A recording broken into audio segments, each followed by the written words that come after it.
बिस्मिल्लाहिर्रहमानिर्रहीम। अस्सलाम वालेकुम। आज का मेरा मौजू हिम्मत और हौसला पर है। हिम्मत और हौसला करना कितना ज़रूरी है, ये बताने से पहले मैं कुछ मुख्तसर सी बात करना चाहूँगी कि खुदा के लिए जब आप किसी भी काम से हिम्मत या अपना हौसला हार गए हैं तो कभी भी दूसरों को अपने दुख मत बताएं। कभी एक के पास गया, कभी दूसरे के पास। किसी के पास आजकल इतना टाइम नहीं कि कोई आपका रोना सुनेगा, बल्कि आप उनके लिए मजाक बनकर रह जाएंगे। तो बेहतर ये है कि अपना मजाक ना बनने दें, बल्कि अल्लाह से अपना राब्ता रखें और उससे अपनी दास्तान सुनाएं। आती हूँ अपने टॉपिक पर कि हिम्मत और हौसला करना कितना ज़रूरी है। ज़िंदगी में आगे बढ़ने के लिए कुछ ना कुछ करना पड़ता है, क्योंकि फारग और हाथ पर हाथ रखकर बैठने से कोई मंजिल नहीं मिलती। ज़िंदगी की ट्रेन को पटरी पर लाने के लिए इंसान कोशिश करता है कि मेरी ज़िंदगी आसान हो जाए। इस कोशिश में कभी वो जीत जाता है और कभी हार जाता है। और अगर आप जीत गए हैं तो अल्लाह का शुक्र अदा करें, और अगर हार गए हैं तो अपनी हार से सीखें। हिम्मत ना हारें। कभी ये ना सोचें कि मैं पूरी ज़िंदगी नाकाम रहूँगा या रहूँगी, मैं अब नकारा इंसान हूँ, बल्कि दोबारा मैदान में कामयाबी की उम्मीद लेकर उतरे और अपनी पहली हार में जिन वजूहात की बिना पर गलतियाँ हुईं उनकी इस्लाह करें। अच्छा सोचेंगे तो अपने मसाइल को बेहतर तरीके से हल कर सकते हैं। कामयाबी के लिए ज़हनी और फ़िक्री सलाहियतों के साथ साथ यकीन, हौसला, इरादा और आगे बढ़ने की सलाहियत ज़रूरी होती है। किसी भी चीज़ को करने के लिए वक्त दें, अपनी सारी तवज्जो से बजाते खुद बारीक बीनी से जायज़ा लें। ज़िंदगी में जब भी कामयाबी मिले उसे अल्लाह ताला का अता करदा रोज़मर्रा ज़िंदगी का एक हिस्सा समझकर कबूल कीजिए। नाकामी की सूरत में अपनी ज़ात या किसी और को इल्ज़ाम देने से बेहतर है कि उसे दिल से कबूल कर लें। अपनी गलतियाँ तस्लीम करना सीखें।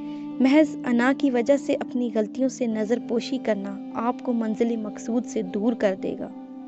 आप कभी कामयाबी नहीं हासिल कर सकेंगे। जब चींटी अपने अज़्म हौसले के बलबूते पर बड़े से बड़ा मार का सर कर लेती है और उसी की नन्ही मुन्नी जिसामत मंजिल तक पहुंचने के एहसास को किसी भी तरह कमज़ोर नहीं करती, जब एक चींटी का ये हाल है तो नौजवान नस्ल का अज़्म हौसला कितना बुलंद होना चाहिए। और वैसे भी आपने नोट किया होगा कि हम में ही एक ऐसा शख्स बसता है जो दर हकीकत हमारा असल होता है। इसलिए मेरा यकीन है कि हर फर्द के अंदर एक अच्छा और बासलाहियत इंसान छुपा होता है, जो थक तो सकता है मगर हार नहीं सकता। हर नाउमीदी में उम्मीद की किरण होती है। जब हालात ख़राब हों तो हमें हौसला देता है, हमें यकीन दिलाता है कि कोई भी काम नामुमकिन नहीं है, अच्छाई और बुराई को वाज़े तौर पर देख सकता है। जो हमें हौसला देता है, एक बार और कोशिश करके तो देखो। हमारे अंदर की आवाज़ होता है जो हमको भटकने से बचा लेता है। हमारे अंदर का जो शख्स है वो हमें ये एहसास दिलाता है कि तुम ये कर सकते हो। वही असल हीरो होता है, हमें सिर्फ उसे अपने अंदर पहचानना होता है और ऐसा ही बनना होता है। अब सवाल ये पैदा होता है कि ये कैसे मुमकिन है। बहुत आसान है, सिर्फ अपने आप को पहचानने की कोशिश करने की ज़रूरत होती है। दुनिया में कोई भी चीज़ बगैर मकसद की नहीं होती। एक छोटी सी और आम सी मिसाल ही ले ले कि कूड़ा करकट जो बज़ाहिर हमारी नज़र में सिर्फ और सिर्फ गंदगी के सिवा कुछ नहीं, मगर वो ईंधन के तौर पर इस्तेमाल होता है। इसी तरह हर चीज़ दुनिया में होने का कोई ना कोई मकसद ज़रूर है।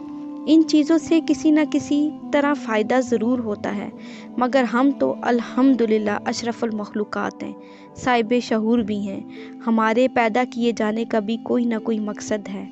मेरा ईमान है कि हम किसी न किसी सलाहियत के मालिक ज़रूर हैं, बस उसे तलाश कीजिए और डट जाइए, क्योंकि कामयाब इंसान की फितरत सबसे बड़ा कमाल ये है कि ये थक तो सकता है मगर हिम्मत नहीं हार सकता।